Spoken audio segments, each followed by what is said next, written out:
آمنوا اتقوا الله حق تقاته ولا تموتن إلا وأنتم مسلمون يا أيها الناس اتقوا ربكم الذي خلقكم من نفس واحدة وخلق منها زوجها وبث منهما رجالا كثيرا ونساء واتقوا الله الذي تساءلون به والأرحام إن الله كان عليكم رقيبا يا أيها الذين آمنوا اتقوا الله وقولوا قولا سديدا يصلح لكم أعمالكم ويغفر لكم ذنوبكم ومن يطع الله ورسوله فقد فاز فوزا عظيما أما بعد فإن خير الحديث كتاب الله وخير الهدي هدي محمد صلى الله عليه وسلم وشر الأمور محدثاتها وكل محدثة بدعة وكل بدعة ضلالة وكل ضلالة في النار فأعوذ بالله السميع العليم من الشيطان الرجيم وإنك لعلى خلق عظيم. حاضرین، اللہ تبارک و تعالیٰ کے لیے ساری تعریف ہے جس نے ہم سب کو زندگی میں مرتبہ پھر فطر کی بہار اللہ تعالیٰ نے ہمیں دکھائی. ہم اللہ تعالیٰ کا شکر ادا کرتے ہیں اس کی ساری نعمتوں پر اور اس حسین نعمت پر. جو آیت کریمہ میں نے پڑھی ہے سورۃ القلم کی، اس آیت کریمہ میں اللہ تعالیٰ نے نبی کریم صلی اللہ علیہ وسلم سے فرمایا وَإِنَّكَ لَعَلَىٰ خُلُقٍ عَظِيمٍ کہ اللہ کے نبی صلی اللہ علیہ وسلم یقیناً آپ اخلاق کے بہت اونچے مرتبے پر فائز ہیں. دین اسلام یہ اخلاق اور کردار کا دین ہے. یہ وہ دین ہے جو انسانوں کو انسانیت سکھاتا ہے اور انسانوں کو بہترین اخلاق سے مزین کرتا ہے جو اخلاق کی ان کی دنیا میں اور آخرت کی نجات کا ذریعہ ہوں. جو آیت کریمہ میں نے پڑھی اس آیت میں اللہ تعالیٰ نے نبی کریم صلی اللہ علیہ وسلم کو بہتر اخلاق قرار دیا ہے. نبی کریم صلی اللہ علیہ وسلم دنیا کے لیے اعلیٰ ترین اخلاق کی مثال پیش کرنے والے تھے. اخلاق اس کی اہمیت شریعت میں بہت زیادہ ہے. اسی اہمیت کی وجہ سے شریعت نے اخلاق اور کردار کی تکمیل کو نبی کریم صلی اللہ علیہ وسلم کی بعثت کا مقصد قرار دیا. خود نبی کریم صلی اللہ علیہ وسلم نے فرمایا انما بعثت لاتمم مکارم الاخلاق. آپ نے فرمایا کہ اللہ تعالیٰ نے مجھے بھیجا اس لیے ہے کہ میں اخلاق اور کردار کی اس عمارت کو پوری کر دوں جس عمارت کو مجھ سے پہلے انبیاء نے تعمیر کیا ہے. آپ اخلاق اور کردار کی تعمیر عمارت کو پورا کرنے کے لیے بھیجے گئے.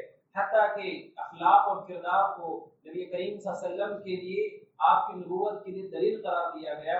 قرآن مجید نے کفار مشرکین سے کہا کہ فقد لبثت فیکم عمرا من قبلہ افلا تعقلون. کیا اے مشرکین مکہ، کیا تم نہیں جانتے کہ میں نے تمہارے درمیان ایک زندگی کا عرصہ گزارا ہے؟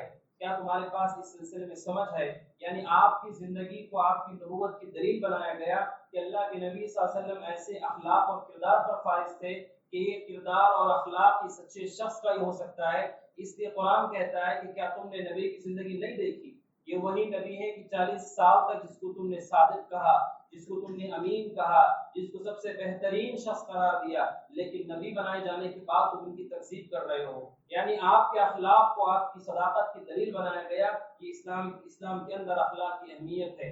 اخلاق کریمہ کی اہمیت اس وجہ سے بھی ہے کہ نبی کریم صلی اللہ علیہ وآلہ وسلم آپ کی شروع سے آخر تک کی زندگی اخلاق پر مبنی ہے اور دین اسلام اخلاق والا دین ہے. نبی کریم صلی اللہ علیہ وسلم مکہ میں نبی بنائے جانے سے پہلے بھی با اخلاق رہے. حضرت خدیجہ الکبریٰ رضی اللہ تعالیٰ عنہ نے جب آپ پر وحی کا سلسلہ شروع ہوا اور آپ گھبرائے ہوئے تھے تب حضرت خدیجہ الکبریٰ رضی اللہ تعالیٰ عنہ نے نبی کریم صلی اللہ علیہ وسلم سے فرمایا کلا واللہ لا یخزیک اللہ ابدا کہ اللہ کے نبی آپ کو ڈرنے کی ضرورت نہیں، اللہ تبارک و تعالیٰ آپ کو نقصان نہیں پہنچائے گا. آپ گھبرائیں نہ اس وحی کے سلسلے میں کیونکہ انک لتصل الرحم، آپ رشتہ داریوں کو جوڑتے ہیں، آپ بے کس و مجبور لوگوں کی مدد کرتے ہیں، آپ مہمان نوازی کرتے ہیں اور حق کے کاموں میں آپ ہمیشہ لوگوں کا ساتھ دیتے ہیں. یہ آپ کے اخلاق آپ کے نبی بنائے جانے سے پہلے ہیں اور اس کے بعد کی زندگی پوری آپ کے اخلاق پر مبنی رہی. شریعت اسلامیہ نے اخلاق کو ایمان اور عمل کا حصہ قرار دیا ہے. ایمان اور عمل کا حصہ قرار دیا ہے. ہم یہ سوچیں کہ ایمان اور عبادتیں الگ چیز ہیں اور اخلاق الگ چیز ہے تو شریعت کہتی ہے ایسا نہیں ہے، بلکہ با اخلاق شخص عبادت گزار ہوتا ہے اور عبادت گزار جو ہوگا وہ با اخلاق ہوگا. شریعت کہتی ہے کہ انسان کی عبادتوں کا اثر اس کے اخلاق اور کردار پہ پڑتا ہے.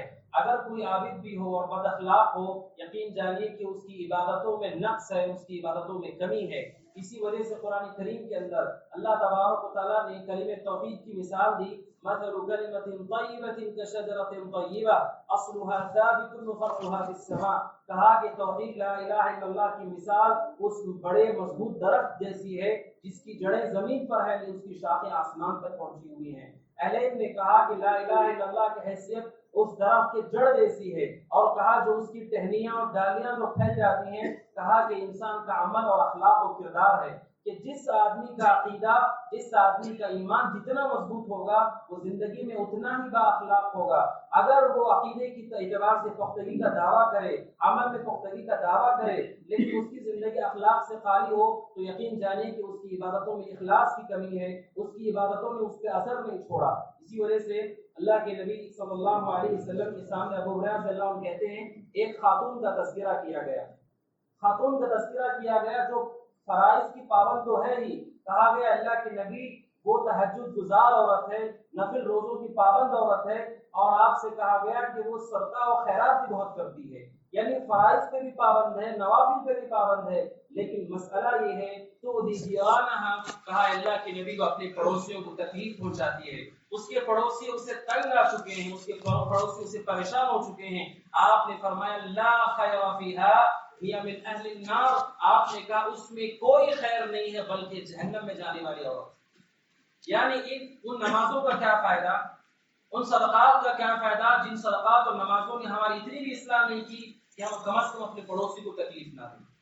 ان نمازوں کا کیا فائدہ جن نمازوں سے ہمارا کردار صحیح نہیں ہوا۔ اسی وجہ سے قرآن مجید کہتا ہے ان الصلاۃ تنہی عن الفحشاء والمنکر، بے شک جو نماز ہے انسان کو برائی سے روکتی ہے، انسان کو بے حیائی سے روکتی ہے۔ نمازی بھی ہے بے حیائی بھی کر رہا ہو، یقین جانیے کہ اس کی عبادتوں کے اندر نقص ہے۔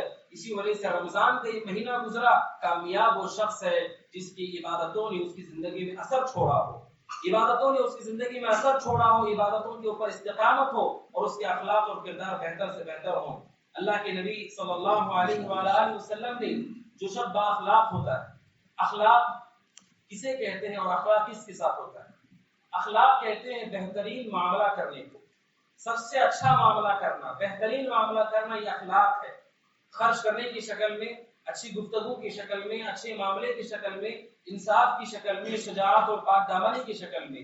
اور یہ جو اخلاق ہے، اخلاق اللہ تعالیٰ کے ساتھ بھی پیش ہوتا ہے کہ آدمی اللہ تعالیٰ کے معاملے میں اخلاق والا ہو، یعنی توحید کا پابند ہو، عقیدے کی اصلاح کیے ہوئے ہو، اللہ تعالیٰ کا ادب کرنے والا ہو۔ اور آدمی کا اخلاق اپنی ذات سے متعلق ہوتا ہے کہ اپنی ذات پر رحم کرے اور گناہوں کی وجہ سے اپنی ذات کو ہلاک نہ کرے۔ اور اخلاق ہمارے اطراف رہنے والے انسانوں کے ساتھ ہوتا ہے، چاہے وہ مسلمانوں کے غیر مسلم ہو، ہر ایک کے ساتھ بہترین معاملہ کرنا یہ اخلاق ہے۔ تینوں چیزوں سے جڑی ہوئی چیزیں اخلاق کی ہیں۔ اللہ تبارک و تعالیٰ کے معاملے میں بھی اخلاق والا ہو، اپنی ذات سے متعلق بھی اخلاق والا ہو، اور افراد کے سلسلے میں اخلاق والا ہو۔ جو اخلاق والے ہوتے ہیں ان لوگوں کی فضیلت، بہت عظیم فضیلت نبی کریم صلی اللہ علیہ وسلم نے بیان فرمائی۔ نواس بن سمعان رضی اللہ عنہ کہتے ہیں ایک شخص اللہ کے نبی صلی اللہ علیہ وسلم کے پاس آیا اور اس نے کہا اللہ کے نبی مجھے بتائیے کہ نیکیاں کس کو کہتے ہیں اور گناہ کس کو کہتے ہیں۔ آپ نے نیکیوں کی تعریف کرتے ہوئے اس شخص سے کہا البر حسن الخلق، آپ نے فرمایا جان لو کہ نیکیاں اچھے اخلاق ہیں، اچھے اخلاق ہی نیکی ہے۔ اور آپ نے کہا گناہ وہ ہے جو تمہارے دل میں کھٹکتا ہو۔ تو نبی کریم صلی اللہ علیہ وسلم نے اچھے اخلاق کو نیکیاں اور بلکہ محض اور محض نیکی قرار دیا۔ اور اللہ کے نبی صلی اللہ علیہ وسلم نے جو لوگ با اخلاق ہوتے ہیں ان کے سلسلے میں آپ نے فرمایا، عائشہ صدیقہ رضی اللہ عنہا کہتی ہیں، ابو داؤد کی روایت میں آپ نے فرمایا ان المؤمن لیدرک بحسن خلقه درجۃ الصائم القائم، آپ نے فرمایا کہ مومن نوافل میں اتنے آگے نہیں ہوگا، لیکن آپ نے فرمایا جب اس کا اخلاق صحیح ہوگا، ہر آدمی کے ساتھ اچھا اخلاق والا ہو، آپ نے کہا ایک مومن اپنے اچھے اخلاق سے تہجد گزار اور نفل روزے رکھنے والے کے درجے کو اللہ تعالیٰ تک پہنچا ہے۔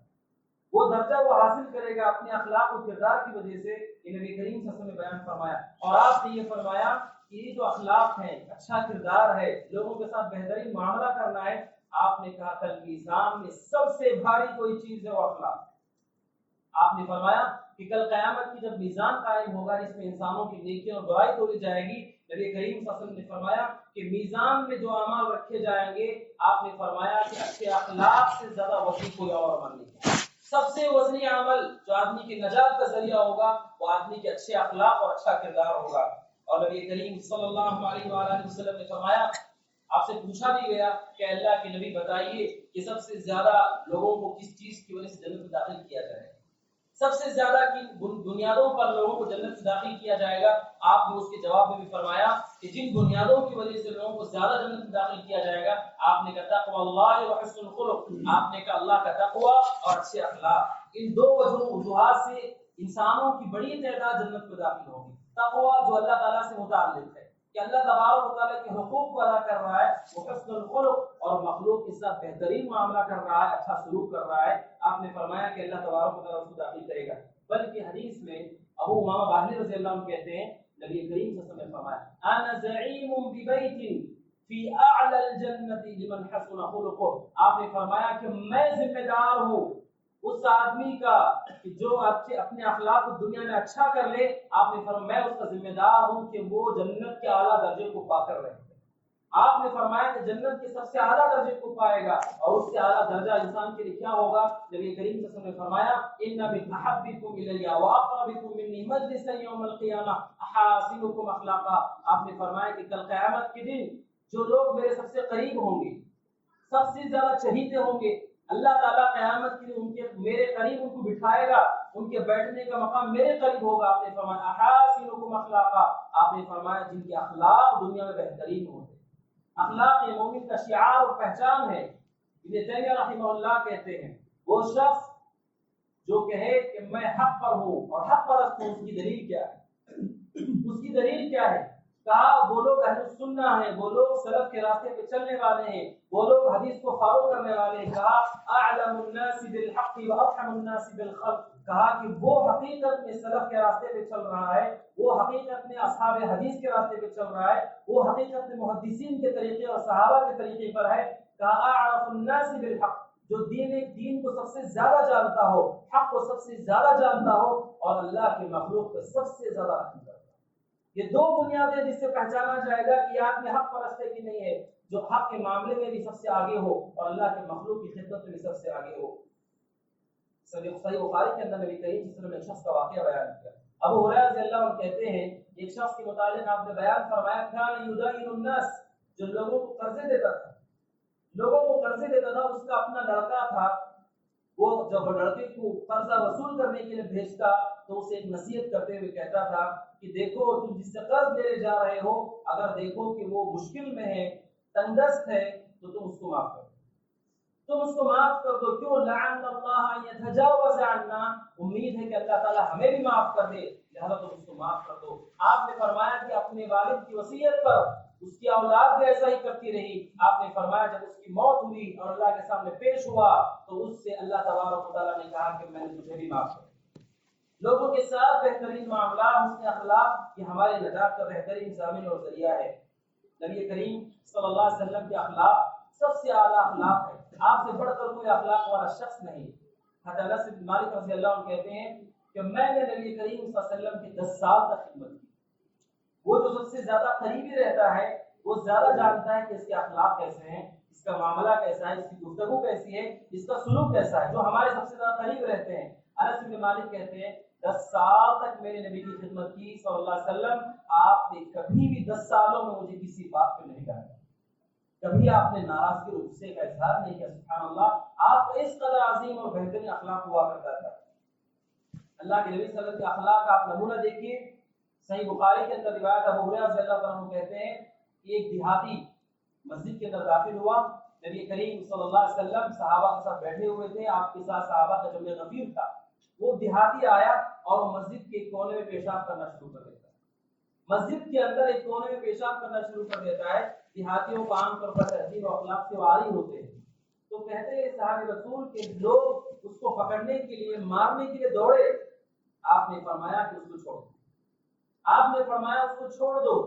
جب وہ فارغ ہوا، اللہ کے نبی صلی اللہ علیہ وسلم نے اس کو بلایا اور کہا اللہ کے بندے یہ مسجدیں ہیں، یہ اللہ کے گھر ہیں، یہ نمازوں کے لیے ہیں، تلاوت اور اذکار کے لیے ہیں، ان مسجدوں میں گندگی نہیں کرنی چاہیے۔ سبحان اللہ، آپ نے اتنے بہترین انداز میں اس کو سمجھایا کیونکہ وہ نہیں جانتا تھا، اور وہ دعا کرتا ہے۔ دعا میں کیا کرتا ہے؟